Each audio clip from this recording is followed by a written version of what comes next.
All right. The state of black film, it's changed a little bit since a year ago, but I mean, what do you think of the current state of African American film from your perspective? You know what? I think it's a really good time to be a filmmaker or somebody in front of the camera that is making films that happen to be by or about the African American experience. I think that audiences are showing up more than ever before. I think that a lot of the themes and the content that are being created are resonating with audiences in a way that they haven't before. And Hollywood is being a lot more receptive to embracing and making those types of films. So I'm fortunate to be a small part of it. Now, at the same time, I make films for an audience. And this film about last night just happens to have an African-American cast. It's not a film about African-Americans or anything that's so specific to the African-American experience. It just happens to have a great, wonderful, beautiful African-American cast. And I think those are the best kind of films. Well, talk about that a little bit. Like when I first saw it, the main four people are African American, but the rest of the cast is very diverse. Can you speak in terms of consciously casting in that way? Oh, absolutely. I mean, I try to always show a diverse world. And because we did have four African-American leads, I try to make sure the rest of the world look like America, look like the world. And that's how I want to make films, and that's what I want to portray. Right. Now, I mean, you started out decades ago, a decade ago, doing this. Make me sound old. Well, you're an old school guy. I mean, I really would like to sit down with you at some point and really discuss this. Yeah. But you based here?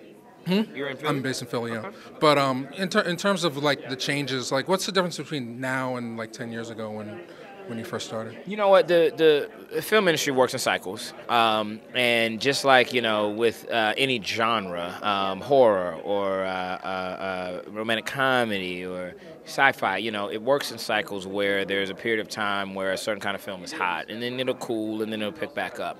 And there was a time, you mentioned a decade ago, when there were a lot of films that were by and about African Americans being made, and it did kind of cool. Now you're seeing a resurgence of it, and I think that's exciting. I think that the quality of the films now has definitely increased to the point where audiences, they come and they're more demanding. There's a lot of content out there. They don't have to go to movie theaters. They can stay home. They can watch stuff on, everything from Netflix to the internet. So you have to make good quality product now if you want audiences to come to the theater. And I feel good about last night. I think this is some of my best work. Well, you got 2, 3 in a row. You're batting 1,000 right now. I mean, with Ride Along, now this, and then Think Like a Man 2 coming up. Did you start with a mission statement? Is there something that's specific to your brand that brings people out? You know what? I think that I've been fortunate to make movies across a variety of genres. So I don't just make one type of movie, but I like to think that I make, quality commercial films that makes an audience feel something. Doesn't have to be about a message or some overriding theme, but just I want you to leave a Will Packer film feeling like, you know what, I didn't waste my hour and a half of my life. I felt something. I laughed, I cried, I got angry, whatever it is. So with this one, I think it's a real, true, sharp, unflinching look at contemporary relationships. That's what we wanted it to be. Well, we'll pick up the conversation some more, but just talk about Kevin's success and his rise, and how long have you been on Kevin's radar, or has Kevin been on your radar? You know what? Obviously, our first film together was Think Like a Man. Kevin is somebody that it is his time, and he and I work really, really well together because we have the same work ethic. We are tireless. I mean, the weekend that Ride Along came out, we were up early shooting promotional spots for About Last Night. So there was no time to rest on laurels. It was like, what's next? What are we doing? How are we doing it? He looks at this as a huge opportunity, and so do I.